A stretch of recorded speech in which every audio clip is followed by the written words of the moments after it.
Yang saya hormati Bapak Camat Gili Genting, Pak Dan Ramil, Pak Kapolsek. Yang saya hormati Pak Kalebun, Desa Badis, Desa Gadis, beserta perangkatnya, unsur-unsur BPBD, tokoh masyarakat, tokoh agama dari Desa Gadis. Pertama-tama marilah kita ucapkan puji syukur kehadiran Allah Subhanahu wa Ta'ala, yang mana atas limpah rahmatnya kita bisa berkumpul dan bertemu di tempat ini dalam rangka peluncuran atau launching Kampung Tangguh Semeru di Desa Gadis ini. Kami beserta pejabat Polres sengaja datang ke sini yang semestinya kemarin dijadwalkan, tapi mohon maaf yang sebesar-besarnya karena ada perintah dan panggilan tugas mengikuti pengarahan Bapak Kapolda di Bangkalan, sehingga seluruh jajaran Kapolres beserta pejabat utama Polres dan Kapolsek jajaran hadir di Bangkalan tadi malam. Tidak jauh, tidak beda, pengarahan beliau adalah terkait Kampung Tangguh. Bahkan sebelumnya di waktu minggu lalu kami juga dikumpulkan oleh Ibu Gubernur yang dihadiri para dandim jajaran Jawa Timur dan Kapolres jajaran Jawa Timur. Tidak ada kata lain juga penekanan beliau adalah Kampung Tangguh. Nah, maka Kampung Tangguh ini perlu diketahui Bapak Ibu bersama bahwa tujuannya adalah dalam rangka bagaimana kita menghadapi pandemi Corona, yang digambarkan secara kerjasama dengan semangat kegotong royongan oleh para, selain aparat desa, juga relawan-relawan yang terdapat di desa. Apalagi ini di pulau, boleh dikatakan Kampung Tangguh yang ada di pulau ini baru dua. Kemarin ada di Talango dan ini yang kedua. Dan saya lihat ini lebih lengkap lagi fasilitasnya. Tepuk tangan ini Bapak Ibu sekalian. Memaknai Kampung Tangguh memang tidak bisa disadari oleh aparatnya saja, tapi kita harus bekerja sama dengan para relawan desa yang memang bertujuan semangatnya untuk bagaimana mencegah, bagaimana membiasakan. Tadi disinggung oleh Pak Kepala Desa, ada kata new normal ke depan, tampilan keseharian kita harus disiplin mengikuti protokol kesehatan. Di antaranya adalah menggunakan masker. Ada lagi cuci tangan, ada lagi jaga jarak, ya. Ada lagi senantiasa melakukan pengecekan kesehatan ketika seseorang mengalami demam, mengalami sesak napas. Berdasarkan penelitian oleh para ahli, ketika seseorang menggunakan masker saja, itu sudah bisa menekan sebanyak 60% pencegahan corona. Bayangkan Bapak Ibu sekalian, dahsyatnya kalau kita rajin menggunakan masker. 60% diperkirakan tidak terkena. 10%-nya apa? 10%-nya adalah cuci tangan. Kenapa harus cuci tangan? Karena orang yang misalnya batuk atau dia bersin, kemudian menempel pada benda-benda yang ada di hadapannya, ketika seseorang yang bersin dan batuk tadi pergi, muncul orang lain lagi, maka akan tersentuhlah benda tadi oleh yang berikutnya. Karena kebiasaan manusia suka mengelap hidung atau mata. Nah, terjadilah penularan itu sendiri. Gak ubahnya seperti virus flu. Kalau kita kena flu, orang yang di depan kita tidak flu, kita bersin, tidak lama kemudian pasti dia kena flu. Nah, kurang lebihnya sama. Nah, maka tapi hebatnya corona ini harus dilengkapi dengan persyaratan diri, disiplin diri, menggunakan masker. Jadi saat ini lebih ganteng kalau Bapak Ibu sekalian, lebih ganteng laki-laki menggunakan masker, lebih cantik perempuan menggunakan masker. Makanya dari daratan sampai kepulauan itu selalu kita demamkan. Bahkan di keberangkatan misalnya Pelabuhan Kaliangan, kemudian juga di Saronggi, tempat penyeberangan ke Gili-Genting, itu pasti petugasnya mendemamkan atau menyuruh supaya kita menggunakan masker. Yang tadi saya katakan 60% setidaknya mencegah penularan. 10%-nya adalah cuci tangan. 10% lagi jaga jarak. Nah, kenapa ini saya sama Pak Danramil, Bapak Ibu juga duduknya berjauhan? Karena ketika katakan orang yang kena COVID tadi bersin, diperkirakan tidak terkena kalau jaraknya terjaga. Nah, seperti itu. Jadi kalau dikumpulin 10%, tambah 60% tadi setidaknya sudah 90% kita mencegah penularan corona.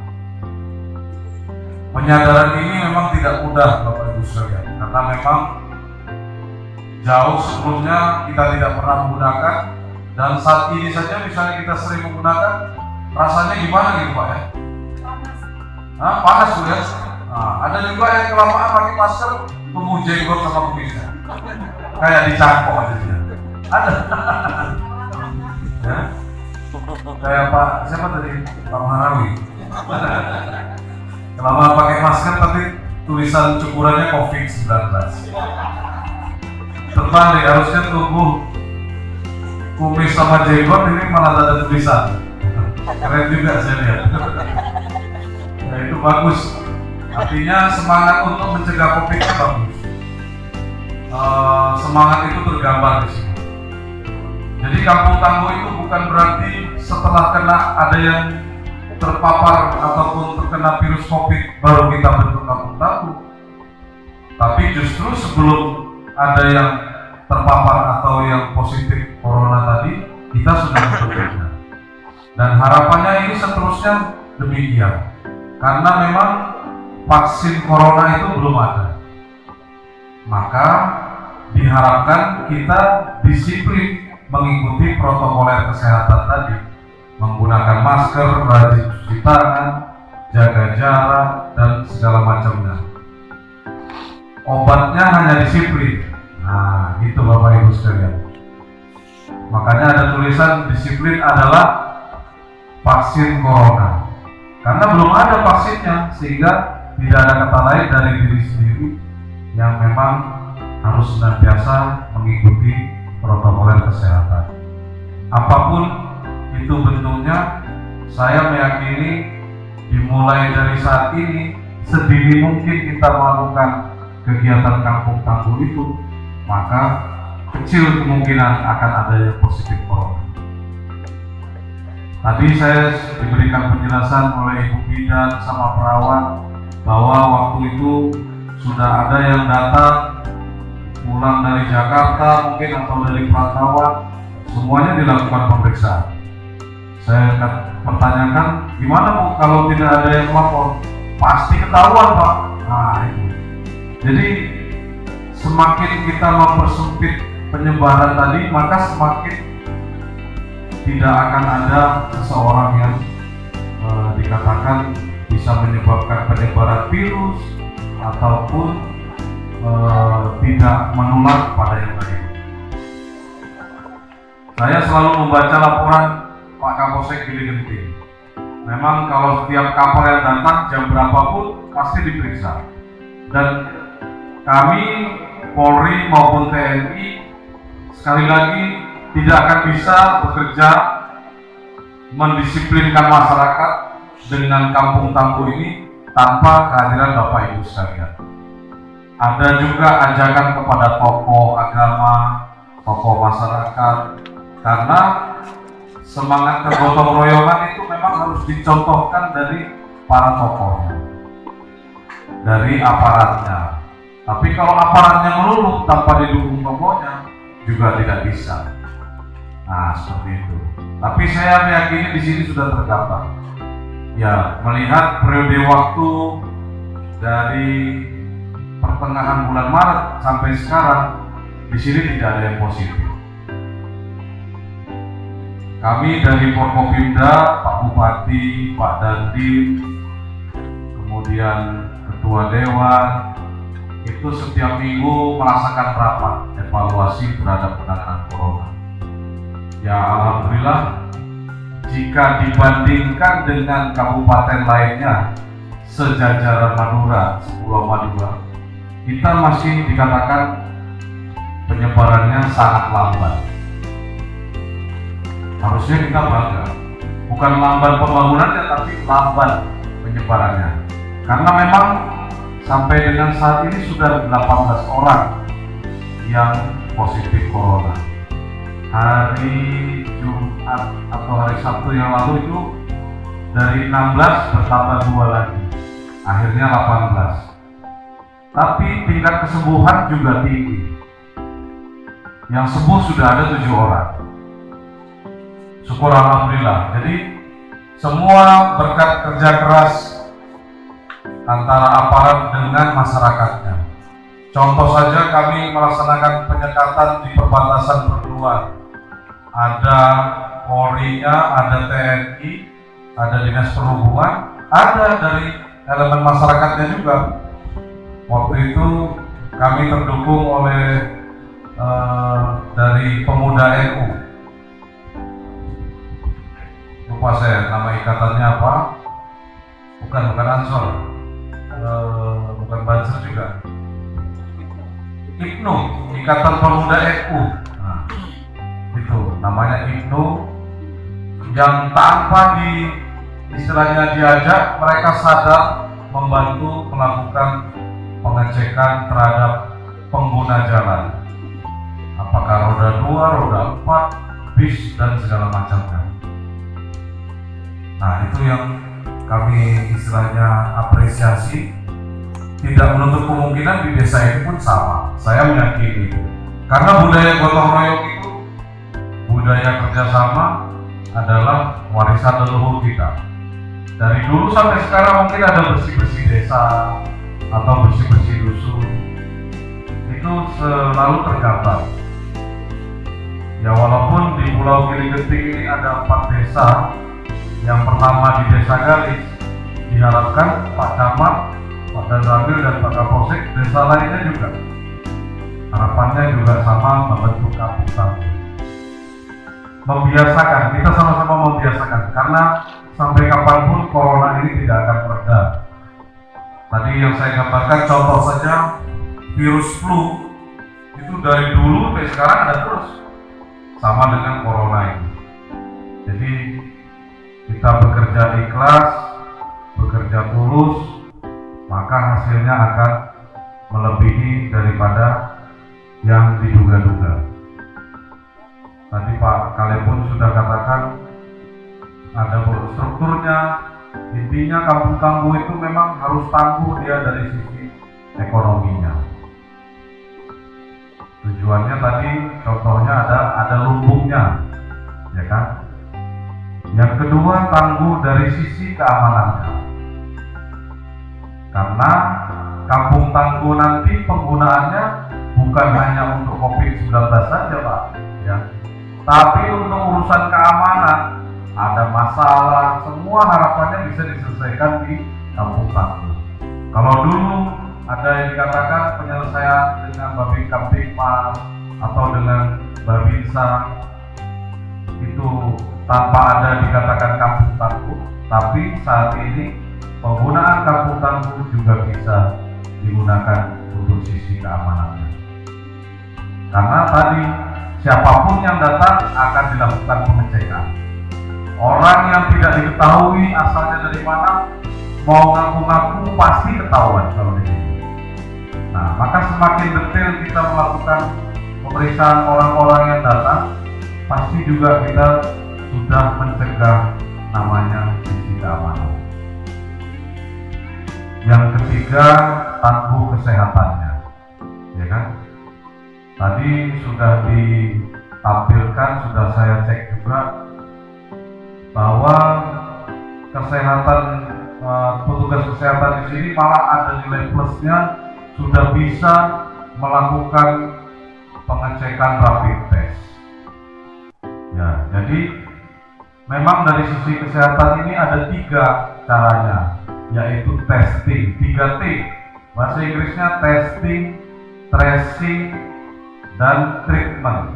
Nah, testing yaitu tadi contohnya Pak Dandim diambil darahnya, itu namanya testing menggunakan rapid test. Ketika itu bisa dilakukan, diketahui seseorang itu reaktif, maka sudah ada tempat isolasinya. Nah, seperti itu. Apakah isolasinya di sini atau mandiri di rumah? Sambil nanti bertingkat testing tersebut kepada swab-nya, kan begitu. Itu dari poin testing. Ada lagi namanya tadi tracing. Tracing artinya penelusuran. Seseorang yang tadi juga reaktif, maka dia berkontak fisik dengan siapa saja, apakah dengan keluarganya, tetangganya. Nah, itu petugas kesehatan yang melakukan pengecekan itu didampingi dengan Pak Babinsa dan Pak Babin Kamtipmasnya, ya, supaya kita ketahui semakin banyak kita melakukan penelusuran, semakin kita memperkecil atau mempersempit penyebaran. Baru terakhirnya adalah treatment atau penyembuhan. Kalau misalnya sudah diisolasi mandiri, kemudian dirapid lagi ternyata non reaktif, berarti terjadilah apa yang dikatakan treatment atau penyembuhannya.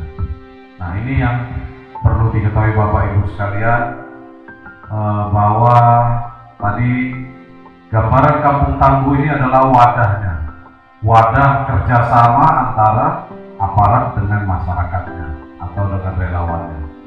Tidak ada kata lain, hanya yang bisa membentengi desa itu adalah Kampung Tangguh. Nah,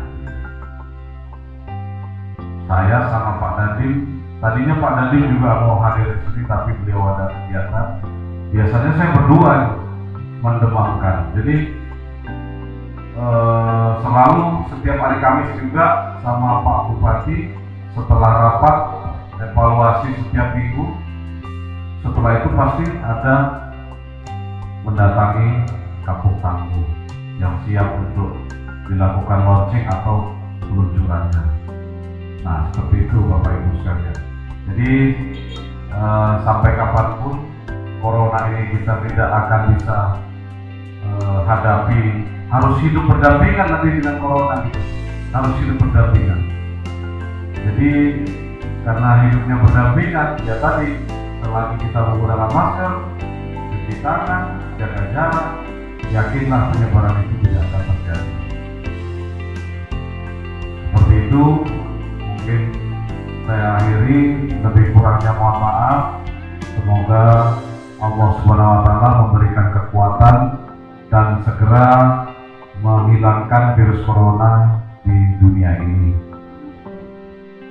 Wabillahi taufiq wal hidayah. Wassalamualaikum warahmatullahi wabarakatuh.